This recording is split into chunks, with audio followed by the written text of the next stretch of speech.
আসসালামু আলাইকুম। আমরা মমি এবং ড্যাডিকে ভালোবাসি। ওয়াও, আমাদের বন্ধুদের ভালোবাসা এবং আপনিও আমাদের প্রিয়। ইয়াই, আমাদের কাছে ভালোবাসা আছে। ওহ ওহ ওহ, এখন আমরা নাচছি। আমাদের সাথে স্বপ্ন দেখুন। ওয়াও, আলহামদুলিল্লাহ, আমরা মজা করব।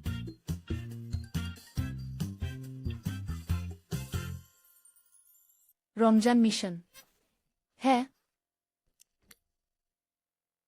Mummy mummy. হ্যাঁ প্রিয়, রমজান কাল শুরু হচ্ছে। মিস লায়লা বললেন আমাদেরও দ্রুত থাকতে হবে। এবং এভাবেই আপনি মহান। হ্যাঁ হ্যাঁ। ওয়াও মমি, আমি রোজা রাখব। আমি নবীর মতো মহান হতে চাই।